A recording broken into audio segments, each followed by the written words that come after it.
Hi, everybody. Welcome to joining this webinar on supercharging the way you collaborate within the building and construction industry. We've got an action-packed program for you guys today, which is going to be very, very exciting. There's a couple of things that we will be covering today. We will be going through the different challenges that we see currently within the building and construction industry. We'll talk about the problems that arise within the industry when it comes to collaborating and communicating, but we'll also focus on how modern technology can help you guys to overcome these challenges and to help your company grow and to be more successful. My name is Eric. I am a product marketing specialist here at SuperOffice, and I will be your host for today.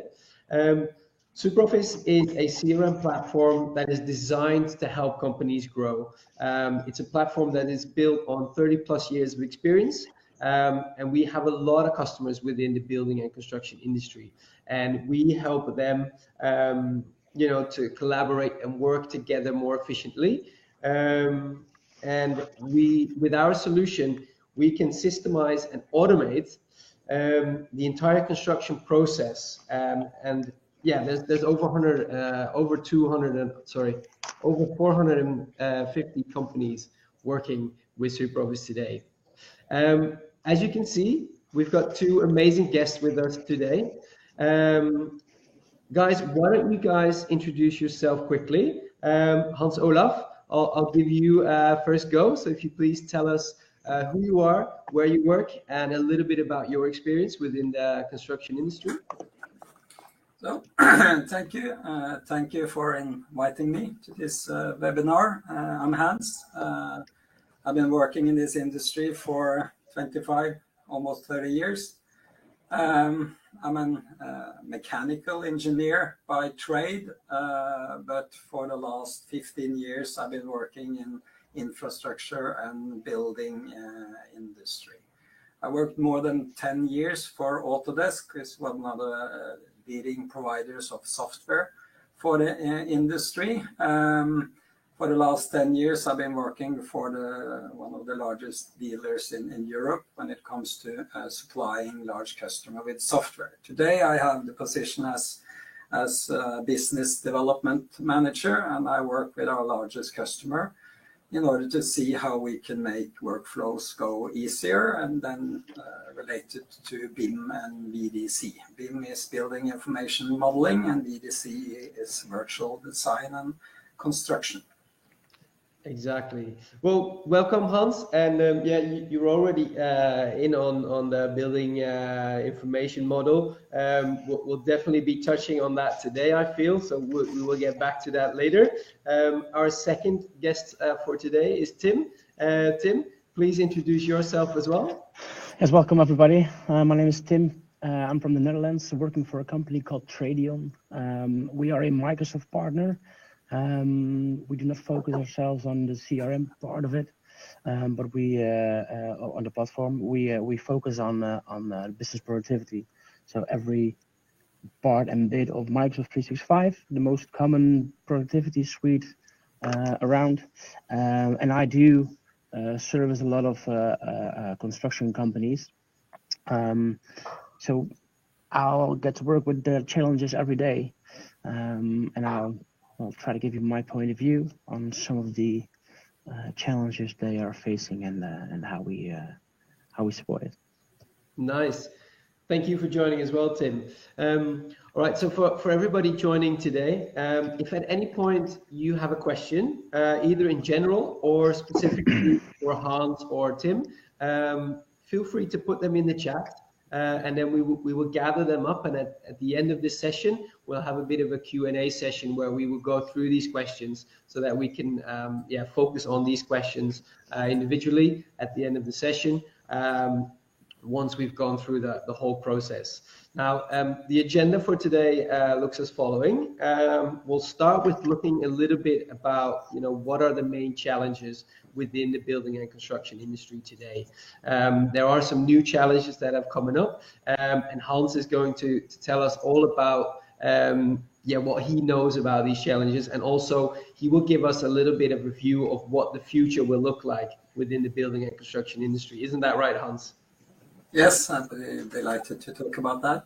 Perfect. And then once we've gone through those challenges, we'll also look at how collaborating and communicating can help companies within the industry overcome these challenges, and how it will help companies to improve and to help them grow. And there, I think Tim will have some interesting points of view to share with us as well. And also how, modern technology can help you guys within this industry to become better and to work more effective with other companies that you're working with. So let's dive right in. First of all, let's set the scene a little bit, because obviously the construction is quite a tough industry to start with, because whether you're building a new hospital or just a single house, it can be quite complex and large projects that you're working with. And of course, there are a lot of assets involved, numerous staff, numerous teams and companies that have to work together and make this process go seamless.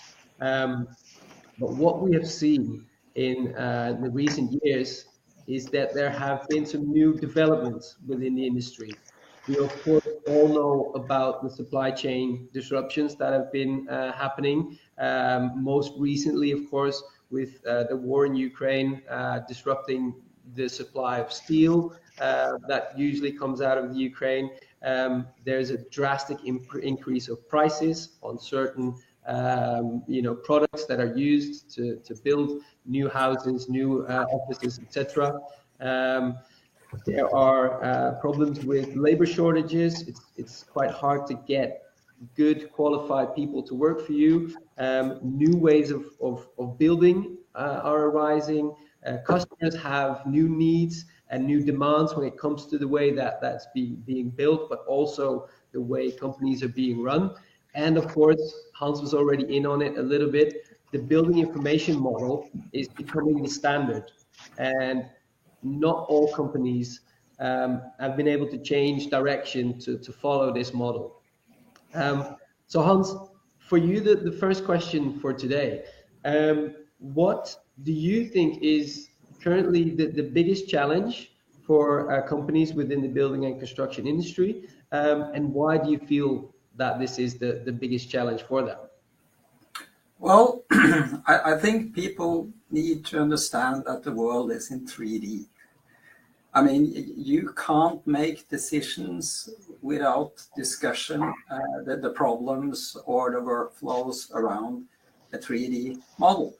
I mean, you can have hundreds of documents and it will get more and more over time, and you can digitalize it as much as you want, but you need to have a connection to where is the problem.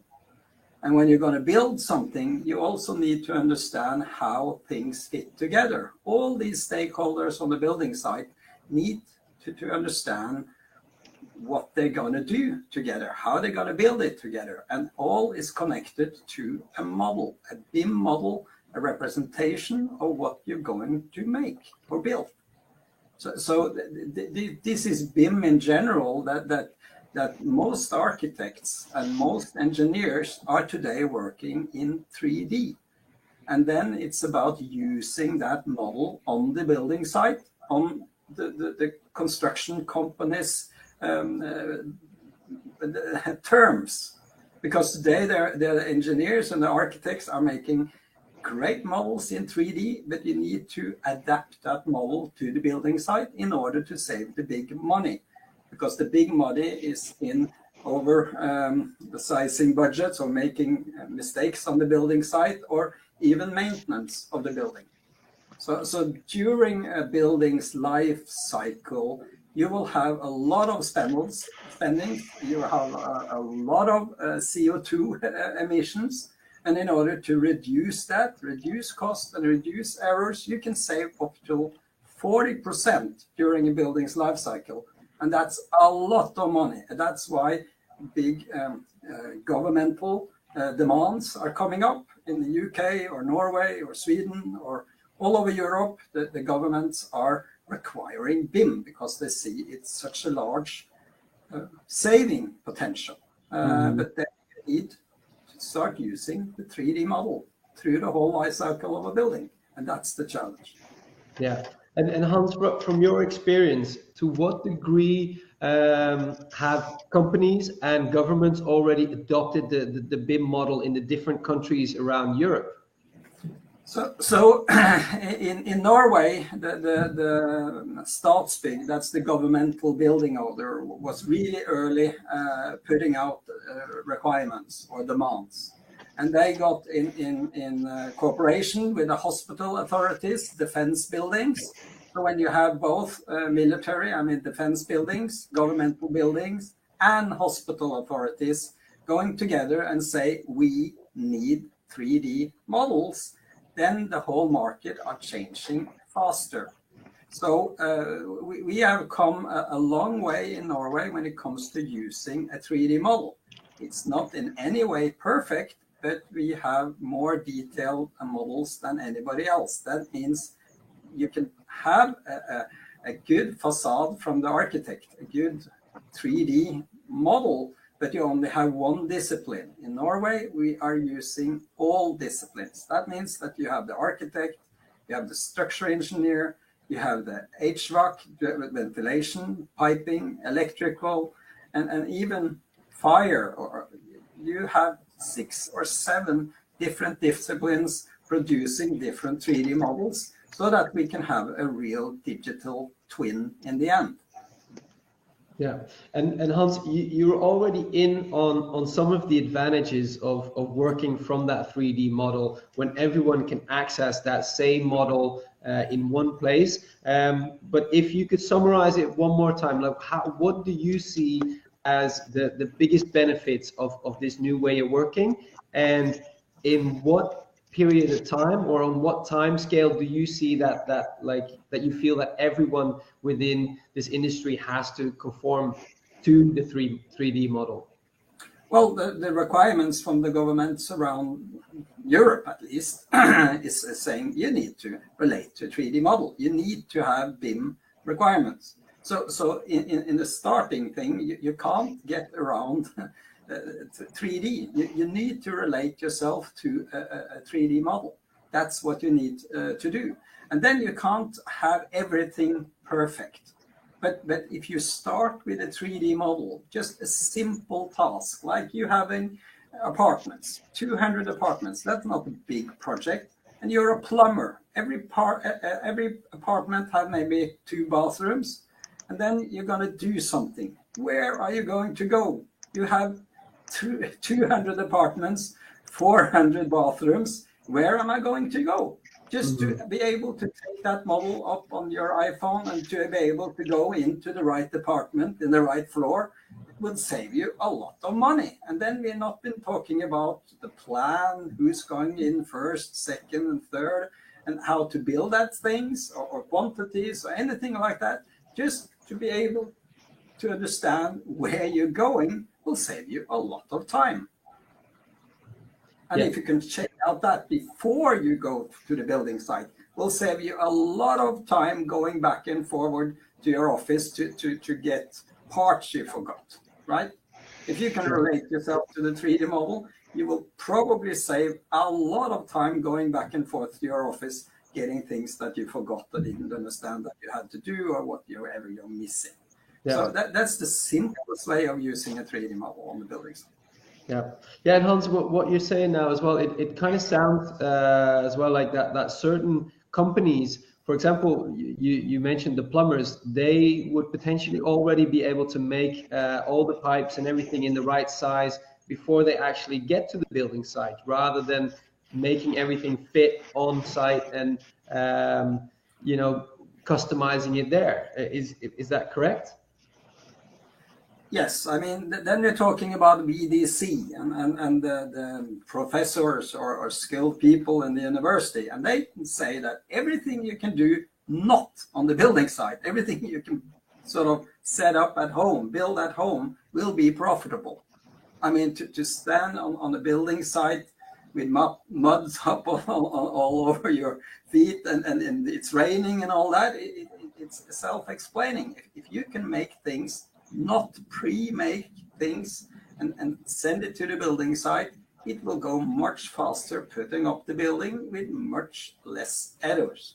So we are working on solutions to set up pre-construction in different disciplines in order to make that the building or make less errors on the building site.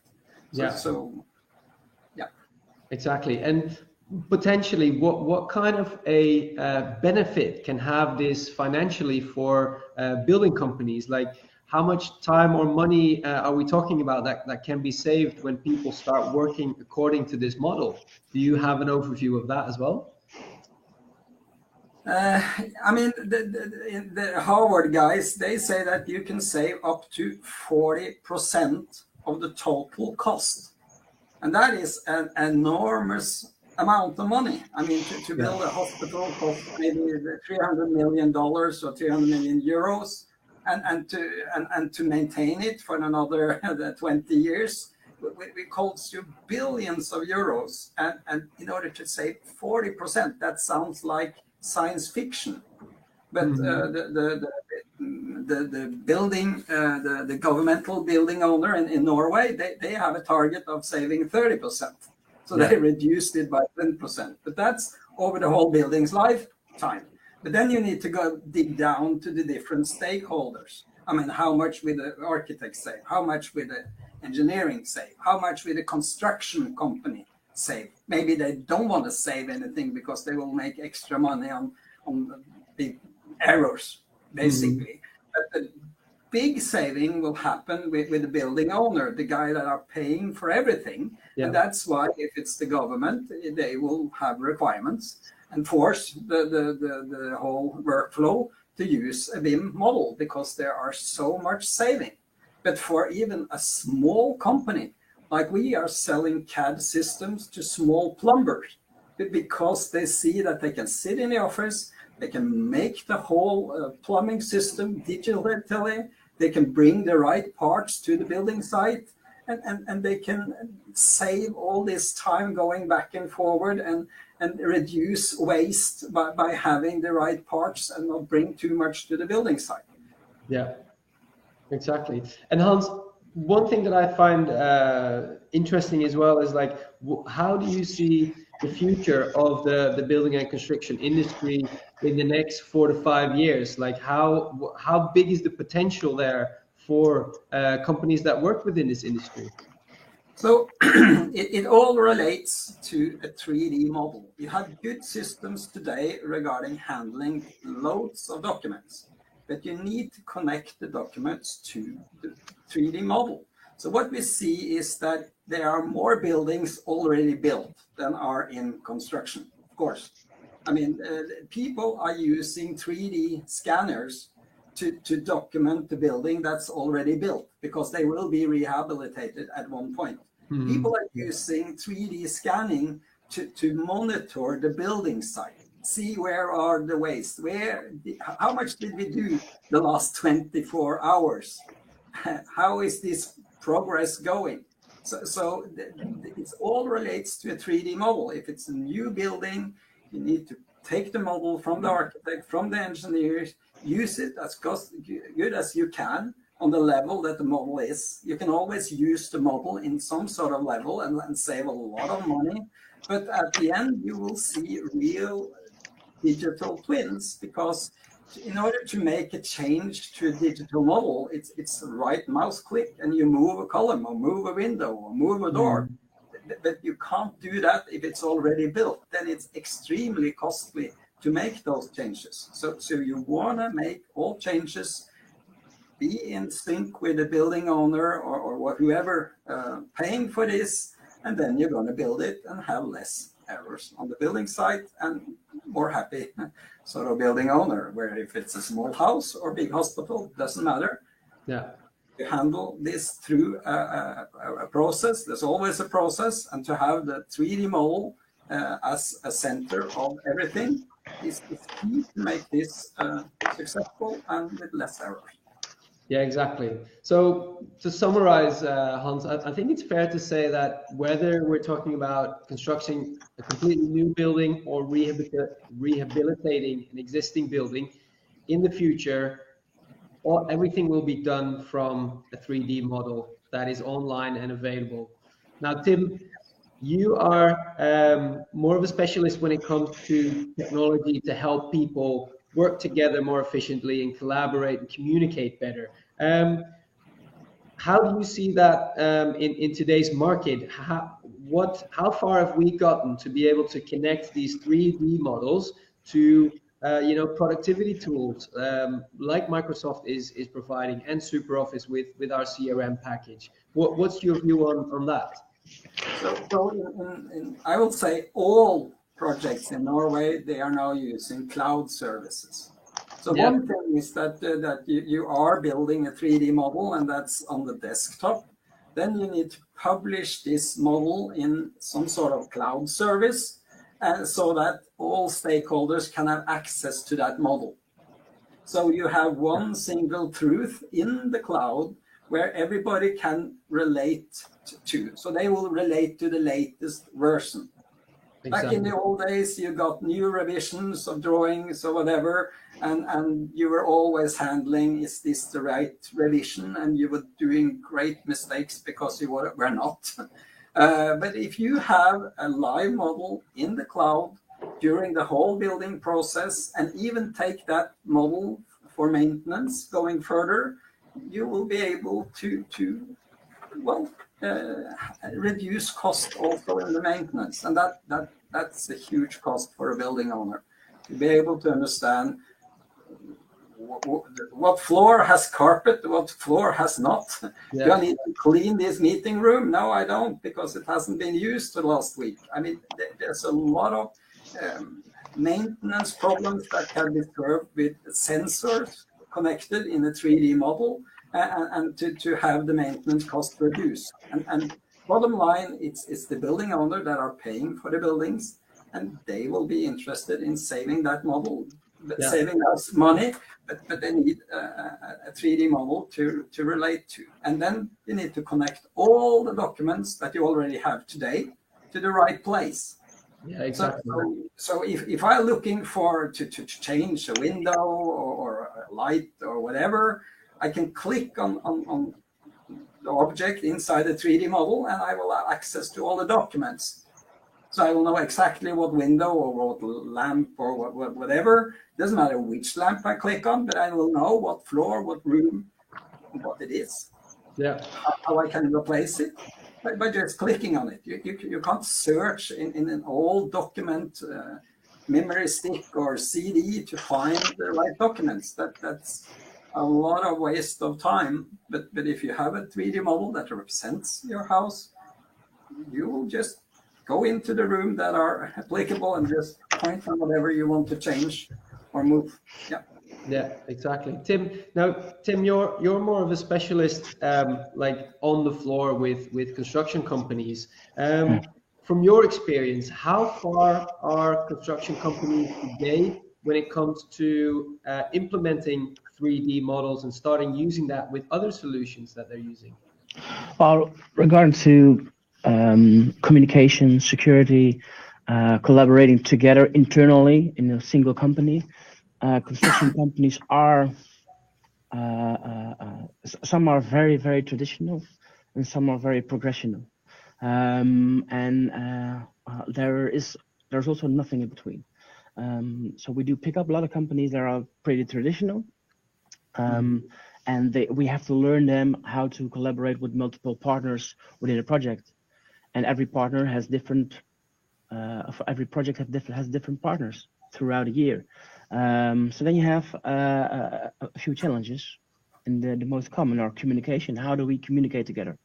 How does partner X knows when to come in action? And the second one is security. How do we maintain control over who has access to which document, to which part of the BIM model, for example, but also who has access to the project budget spreadsheets, and everything in between. Yeah. So, exactly. communication, how do we communicate, and security, who has access. And with that question, you have to ask yourself, who has access, at what time, at what location, for what period. And we usually, we used to have to grant access to a certain location. So on this folder, these 4 partners have access to it. But now we are able to grant access from within the document itself. So the document knows who has access, on what conditions, and that's a change of mindset, which not only IT management has to overcome, but also has to be in the minds of people working with it, because the financial controller does not want to share his most important numbers with everybody. Yeah. But knowing that the file he wants to share knows who can open it, who can send it, who can copy, download it, well, that should give him a little bit of a relief and make it more easy for him to share. So those are the 2 main challenges they are facing. Yeah, nice, good to hear. We've actually prepared a little poll, because we would like to hear from the people watching today as well, to kind of see what they feel as their biggest challenges when it comes to collaborating and communicating. So we've added a poll with about 5 answers. If you're watching and you feel that the biggest challenge you have is not there, please write it in the chat to add it as well, so we can see kind of what the biggest challenges are. This might be a bit interesting to see, what people feel are the biggest challenges. So we've put the poll up now, and we'll see what the answers will be in a few minutes. So just take your time to read through and answer what you think is the most correct answer for you. And if there are any other challenges that you feel are very important as well, feel free to add those to the chat as well. Nice.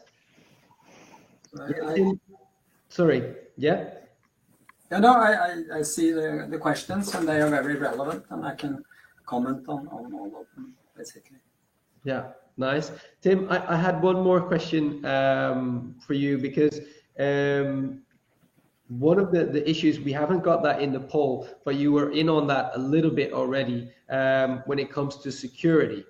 How important is security when it comes to using productivity tools within the building and construction industry, and why should people really focus on it? Well, first of all, if the wrong information comes into the wrong hands, or the right information comes into the wrong hands, problems are not could be immense. So that there's a need of securing it. On the other hand, you have competitive competitors in your market, of which you don't want to get involved in your projects. But you also have to work together with partners, and you do not control the IT security of your project partners. So somebody has to be in the lead, and therefore you have to choose one platform for communication. And most of the times, the main of the project leader decides what platform is being used, and from within that platform you are able to edit your settings also on security. But what we also do is we challenge every of our customer to fill in or create a communication matrix, and the matrix is usually it consists of 12 different appointments that you make with each other. For example, once you collaborate on a document with one person, then you use, in our case, OneDrive. when you are collaborating on a certain document with more than one people, with a team, you use Teams or you use SuperOffice because the document is over there, or you use the Autodesk platform.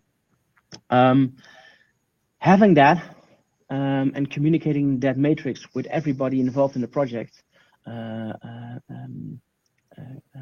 assures you that everybody is communicating in the same way. So miscommunication is banned with having right communication matrix. But you can also let everybody know what security measurements were made on what kind of communication that you're having or collaborations that you have.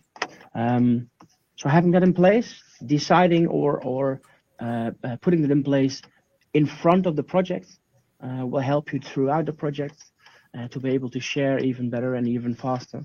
And as Hans Olaf said, the benefit of not having to travel from the office to the building site, from the building site to the office, to double check if everything is wrong or right, also has an effect, or is also being helped by having platforms to communicate and collaborate online, having video in place, the integration of the Microsoft HoloLens, which is a pretty innovative thing, but it's also already 5 years on the market, where you use augmented reality to send one person to the building site, creating a 3D model or having a 3D view live is something that is not very often used, but could be used in the future.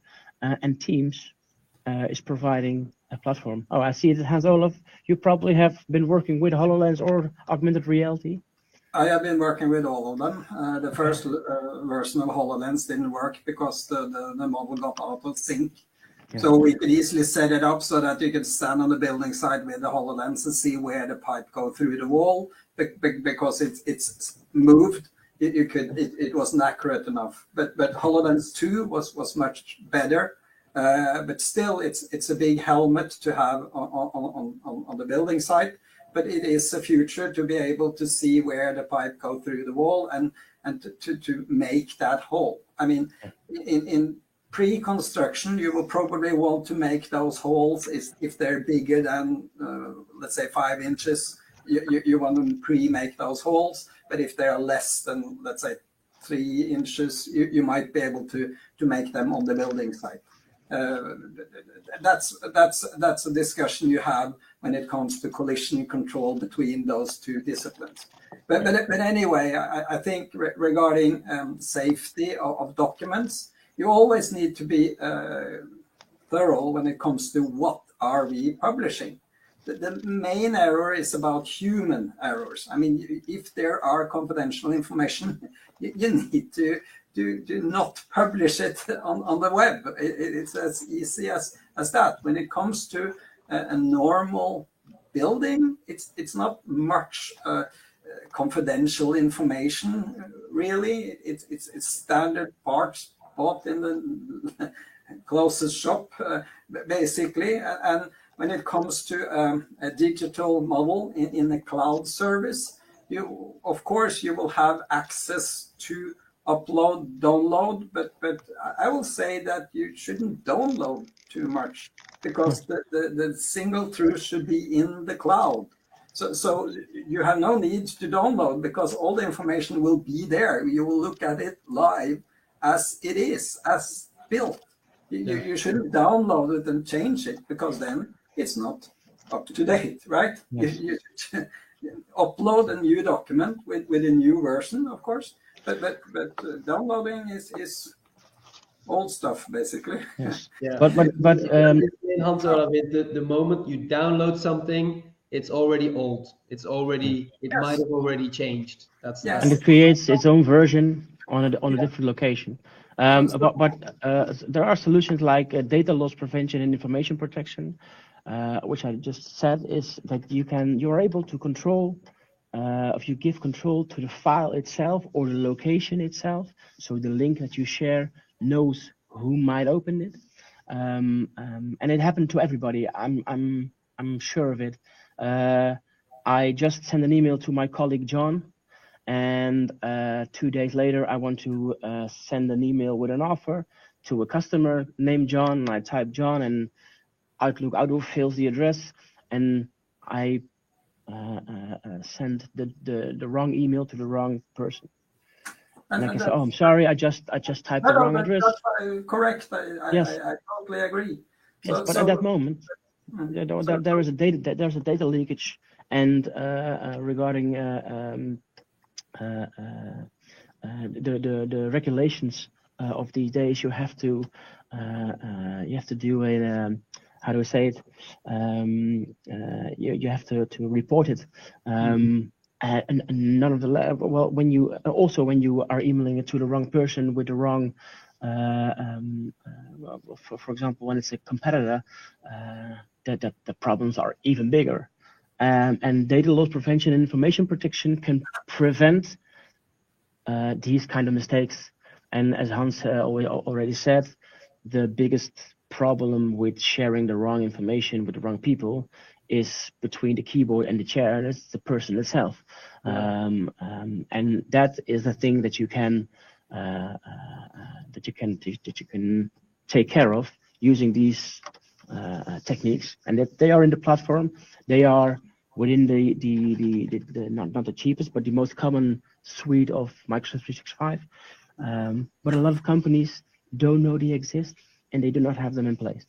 So just to comment some of the questions there. So communication between stakeholders is key.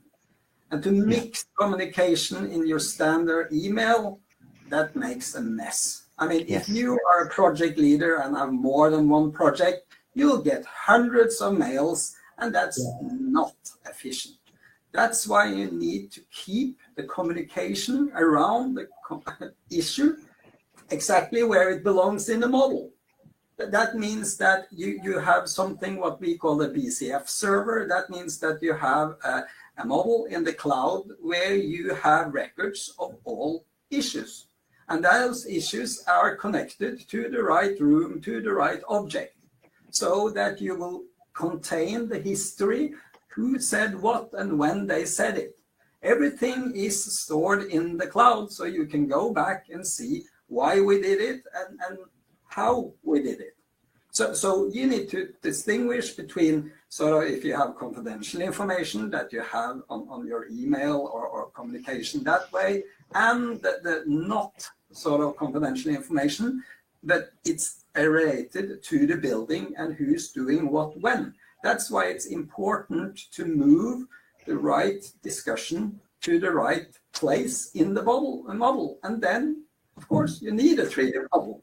So if you have discussion around why to move a wall or why there is a problem, you can stand on a building site, you can take a picture with your phone, and you can make an issue, and it will be stored in the right place in the model, and it will communicate directly to the people in the office, if it's the BIM coordinator, or if it's directly to the architect even, if he needs to do some change. So then we have a workflow. It's run by the BIM coordinator that have access to the different disciplines in the 3D model in the cloud, and he can sort of check whatever happening and send the issue to the right person that are going to fix it.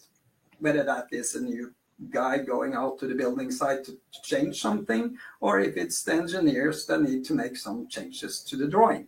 It will be a new revision, and it will be stored as a change order or an issue that is solved, and it will be stored by the model, so you can go back and see it. Yeah. And then you will have completely control. You will have an efficient communication between stakeholders. You will have an overview over all project data, because they will be related to the right model, to the right place in the model. And you will also have an overview over all asset data, because you can at any point take the model and you can make a filter and you can make a report based upon assets. If it's windows or furnitures or whatever, you can take that information directly out of the 3D model at any time. Yeah, exactly. And Tim, as you probably see as well, about 50% of the people answered that a lack of overview of assets and logistics is one of their biggest challenges. How would you guys typically advise people to solve that issue or that challenge? It depends on the size of the construction company, because a large company has a lot of assets and a lot of logistic challenges to face, and a smaller company, everything is smaller, so the challenges are smaller as well. Fewer windows, fewer pipes. Yes, right. And it's not only that; it's also the machinery that you have. Where is that particular crane, or where is that transport wagon, or where is that drill bit, for example, to make it smaller? And we have a lot of customers that never look at the loss of materials, but once they did, they realized that they are replacing half of their assets every 2 years, because things were missing. And the construction site, the project leader told the engineer, well, just order a new one and get it here as fast as possible, and we'll continue. And having a good overview of it, who takes what to where, somebody has to be in control, or a system has to be in control, could be very helpful and could save you a lot of money. On the other hand, larger companies, for example, they're having a project where they have to dig out tons and tons of sand somewhere. The sand is being transported out of the building site and dumped somewhere on the place where nobody bothers anymore. On another construction site, they just need sand, a lot of sand, and these companies, they used to order new sand for construction site B, whilst they were dumping the same amount of sand on construction site A. So could be a circular process around several projects. And now I'm talking about sand, but it's also bricks, it's also windows, it's also tiles, it's also wood, because a lot of buildings are destructed, and the materials are being dumped as waste, but it could be reused. In Netherlands, we have a register for it, so every construction company can add their waste into a register, and other companies can look into the register and say, hey, well, we need 3,000 tons of sand, of white sand with some little bricks or stones in it, on our construction site. And hey, well, there is a ton of it, a few ton of it left in this project, and these projects are 5 miles apart of each other. So there's also an environmental factor in it. Yeah, exactly. And Tim, I find this very interesting. To what degree do you think this will have financial benefits for companies as well? Like, how much money would they be able to save, or is it more that they should just do it because of the environmental aspect of it? Well, the environmental aspect is also very often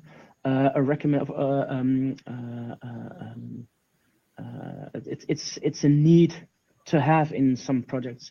If there's an RFP for a huge project, very often the environmental aspect is one of the check in the boxes that you have to make in order to get the order. So that's one thing. Either you don't have the project or you get the project. There's a lot of money in it involved as well, I guess. But on the other hand, dumping something and have to pay to dump your waste, or selling your waste as supplies for a new project to yourself, to your own project, or to projects of your competitors, it's money coming in. So instead of paying for your waste, you get money for your waste, and your waste is not waste anymore. It is supplies. Just a small comment. Some of our large construction companies, they are using 4D. 4D is about the plan, not only the house or the building project itself, it's also about the surroundings. So we can place, whether if it's fences or temporary housing for workers or cranes or whatever, we can simulate that around the building. So the whole thing is coming together. We have construction companies that are using 4D to renovate a shopping mall when the shopping mall is going to be open during the whole construction time. So what they do is that they're simulating the whole process. Where are they going to park their car in this phase? Where are they going to park the cars in this phase? Where are this crane going to be placed in this period? Where is this crane going to be placed in this period? So what they're doing is that they're basically simulating this process, because the requirements is that the shopping mall is open during the whole renovation. And that is, normally they would do one plan and just stick with it. In order to simulate this in a number of ways, they can have 4 or 5 versions of the plan and select the best plan. That means how they move things around in order to reach the goal of rehabilitating this shopping mall in this case.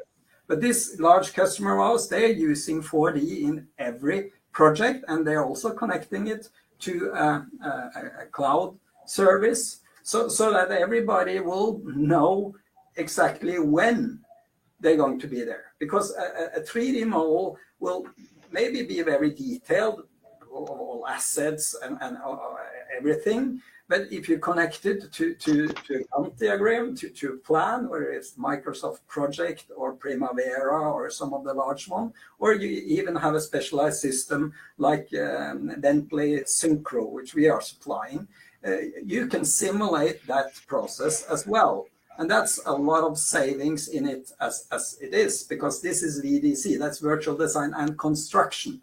You will have a BIM model from the engineering company and from the architect, but when it's about putting this building up in real life, you will need to connect that building to a plan. You need to divide that building into zones or to schedules in order to build it right. And you also need to plan when things are arriving at the building site.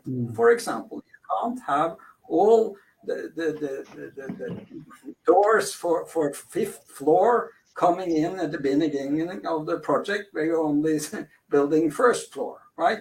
You need to divide that model according to how you're going to build it. And a lot of these big construction companies, or even smaller construction companies, they are using like lean construction in order to make that process of building the building more efficient, but it's all connected to a 3D model in order to plan how to do it and to avoid more mistakes on the building side.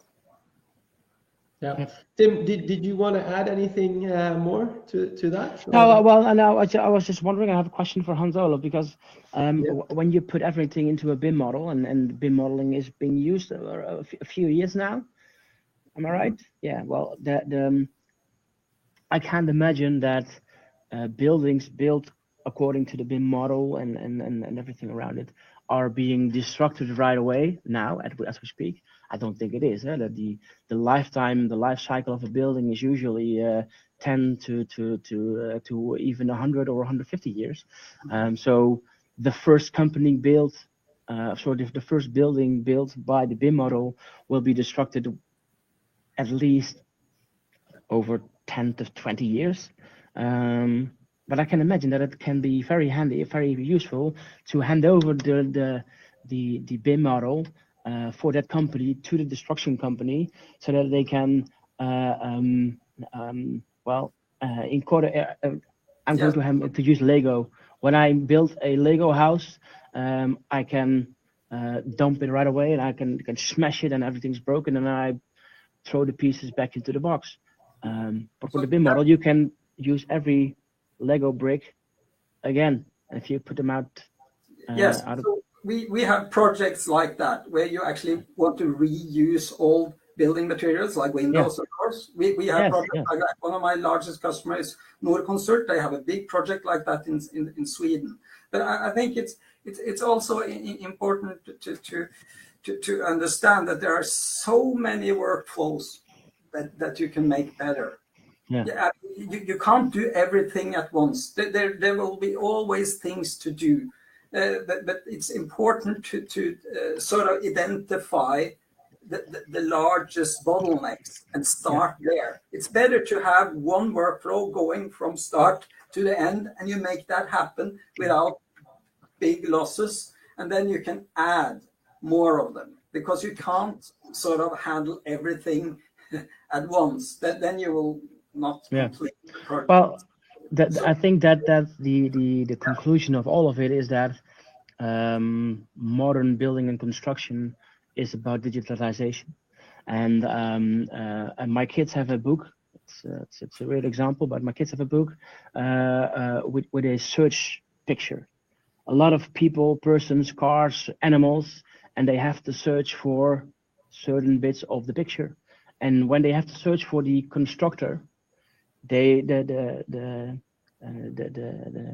puppet for the constructor is a little man with a helmet on, with rolled up papers, about 10 rolls under his arm, and hands and gloves, safety gloves. But reality today is that same constructor should be a man, maybe with a helmet, but at least with a laptop or a tablet or a phone in his hands. And I think that is the simplest way of telling that there is a shift of working on paper and working offline to online and digitalization. Yeah. That's a really nice way to summarize it, Tim. I was going to work towards a little summary of my own, but I couldn't have said it better than what you just did. And it's so true that image has really changed to what it is now, to what it was 5-10 years ago. And listening to Hans Olaf, it's going to change even more, because maybe in 5 to 10 years we will have a constructor with a helmet that has the VR glasses on it, so that I can see everything on the building site from the office. But I think what we can also conclude now is that already now is that, like you guys have been mentioning today, it's all about digitalizing everything. Everything should be available in one place, available on any device. It should be able to be shared with all parties that are involved in the project, but to a certain degree where people only have access to those parts that they need to have access to in order to be able to do the job. Hans, did you want to add something to that? Just want to add that right now we're working with projects with no 2D drawings. Mm-hmm. No 2D drawings. Yeah. And how can you accomplish that? Well, you have a 3D model. You make the exact 2D drawings that you need on the site. That means that I can make the 2D model out of the 3D model. Because the big problem is that if I'm going to mount a pipe or whatever, I need, the distance from the floor to the pipe, right? Yeah. And you can't go through hundreds of drawings to find that measurement. I know that one big customer of mine, Skanska, they're spending 1.5 hours trying to find that distance. And they couldn't find it because it wasn't in the drawings. The architect or engineer didn't put it in there. But if you have a 3D model, you can go to the right spot and you can actually generate the 2D or measure the right distance right there from the 2D model. You don't even need 2D drawings at all. So one of my large customers received an international prize because they did a large project without any 2D drawings already in 2016. This is a large project and it's a big building owner to invest in something like that because it's groundbreaking. But again, you will see that everything will be connected to a 3D model, and you will harvest from that 3D model whatever, whether it's communication or if it's documentation, everything will be connected to that 3D model.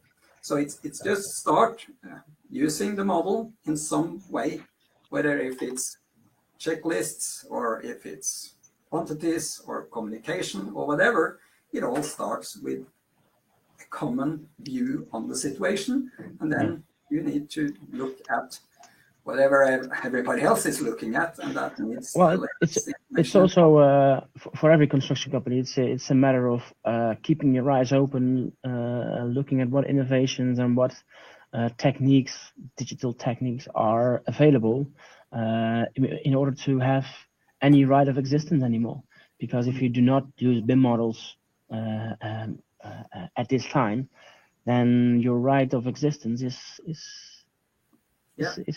starting to be less and less, and even there is no existence for your company anymore, because the innovation has to be part of your long-term strategy, and that takes, sometimes it takes guts to invest in digital platforms and software without knowing what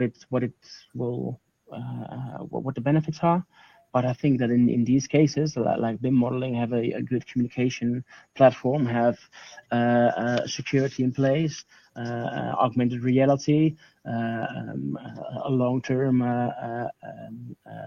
communications around buildings through a BIM model. Now, all kinds of examples that we've mentioned, without having them in place, your construction company will no longer exist within a few years. So you have to do it. And one of the challenges that we didn't have discussed yet is, how does that engineer, that builder, with his hard hat on, how can he adapt and adopt those new techniques? Because using a BIM model, it means that the builder itself on location would not have a paper in his hands. He has to have trust into the digital information that is presented to him. My uncle, who is pensioned right now, but he was a I don't know what the English word is. He was a bricklayer. He was building walls and on large scale in buildings. And I'm very sure of the fact that he wouldn't have survived this time of digital innovation, because he couldn't handle it. Well, every construction company still has my Uncle Henk in their employees, in their company. So there is another challenge. How do we help our people adopt the new techniques? So that's Exactly. Well, you guys, we're closing in on the hour mark. I actually had one final question for you guys, which you kind of already both answered, because I was thinking to kind of conclude today's session with the question of asking you guys, like, okay, if there's one thing you guys recommend people to focus on, what would it be? And of course, Hans, you already mentioned, the focus has to be on that 3D model, making sure to adopt that and to start working with that in the cloud. And Tim, you also mentioned like what you would recommend, with embracing the collaboration tools, and what you just mentioned, also to focus on how can we make sure that the people working for us and that we will be working for us in the future adopt these new techniques. So that's great, but I'll ask the question anyways. Like, so if you guys have got one final tip or one thing you would like to give the viewers to take home with them, just in one short little sentence, what would it be, Hans? What would you recommend people to do in order for them to make that transition to what the future is going to be for them? So I will say this, that most companies, they think that we are not building operas or billion-dollar projects. Mm-hmm. So this doesn't occur to me. That is so wrong. Yeah. I mean, we have the smallest house builders building private housing that uses BIM and the model to make it happen and are saving a lot of money, up to the biggest projects, billions of dollars, making a hospital where it's, of course, more advanced. It takes a lot to make it happen. But even in the smallest project, you will have a great return on investment, but you need to focus on the problems that you know exists and remove those, because it's all about what's in it for you. I mean, where are your mistakes? How can we remove them? What's in it for you? And it all connects to that. If it's a small model or a big model, doesn't matter. There are always mistakes on the building site. And we need to remove those mistakes from a construction company's perspective, or for a building owner's perspective, or even from an architect's perspective. Doesn't matter. They will all have benefit of relating things to this 3D model and get a better return on investment. Yeah, exactly. Tim, what about you? What's your last point that you would like to share? I'll focus on the people side of it, because, well, in my opinion, you have to choose or pick or design a structure which is recognizable for every person in your company.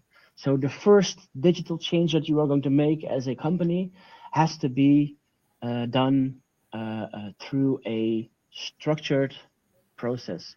So there is always a need of, why do we have to change this? Why do we have to start using digital modeling instead of paper? Well, because it's more beneficial, it's easier, less faults, better projectability of a project, and everybody thinks, yeah, well, that's something that we want, that's something that the company wants, so I'll do it. Then there has to be a how. How do we do it? So there has to be a way of getting your employees to know how to work with it, and there has to be a way how to provide them with support on the long term for this change. And if you have done that correctly, then you can copy this process for the next step, and for the next step, and for the next innovation, and the next one.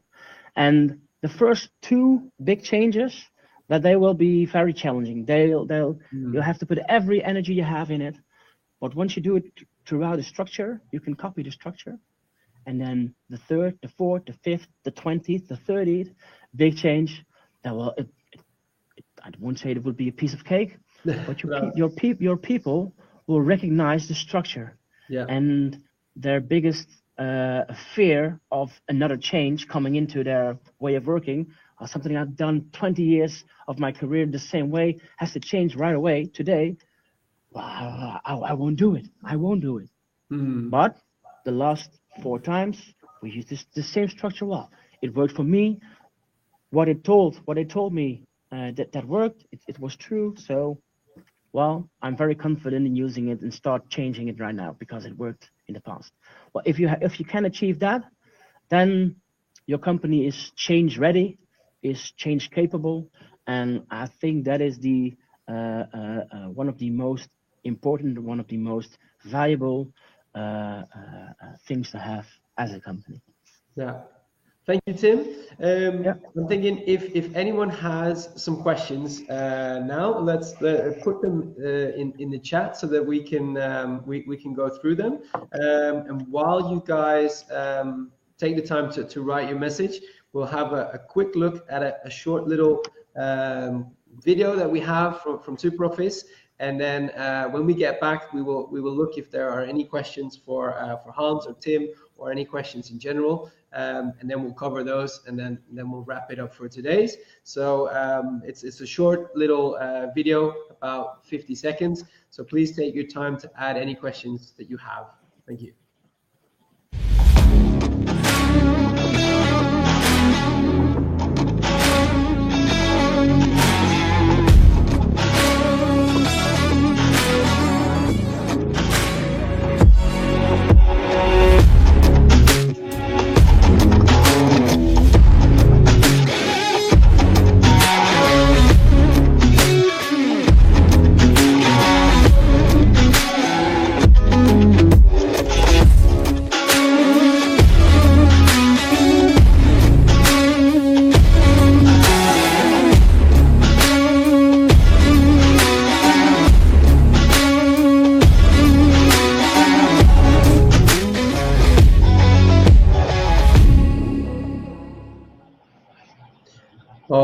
right, let me just quickly check with my colleague Jeanette if there are any questions we should cover. But in the meantime, while I check that, Hans and Tim, why don't you guys just tell the people watching as well that if they would like to have some more information or ask you guys some other questions outside of this webinar, how would they be able to contact you guys? Tim, if you go first. Well, you can look me up on LinkedIn and then add me to your network and get in contact with me. I will always respond to that, so that's no problem. And also, you can send me an email if you like to. What would you need me for? Is that, well, we can help you with a change process. We have this structured change process in place, and we will not copy paste it. We will customize it for your company, but that's what we do every day. In that things and that kind of sceneries, we always collaborate with the company itself, of course, with the people of it and their partners. So it's never a two-way process. It's always multiple partners. Yeah. So therefore, they can contact us, and if they have security issues, we have a security department. Which is going a lot further than only providing antivirus and having you change your password every 90 days. So that's also something that I can help you with. I'll type my email address into the chat. I think I can do it. Yes. Perfect. While you do that, Hans, what about you? How are people able to reach you if they would like to continue the conversation? Yeah, I can type my email in the chat. I'd be happy to reply. We have offices all over Europe. I talk a lot, so I'm happy to talk to people.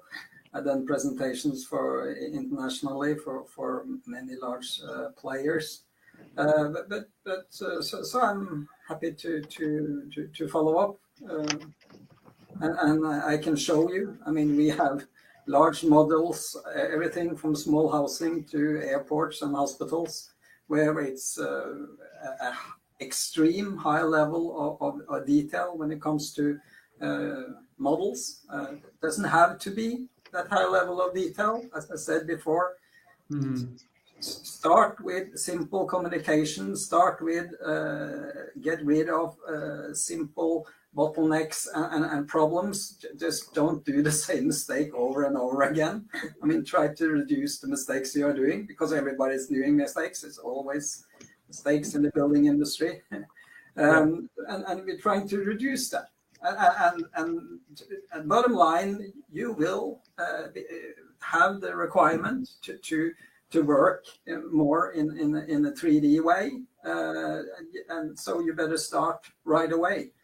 You can start in a small way, but you need to start now. Otherwise, you will find that you will not getting new assignments because somebody else are taking the jobs. And we've seen that already in Norway. There have even been lawsuits because people are selecting not the cheapest offer because the offer was including BIM.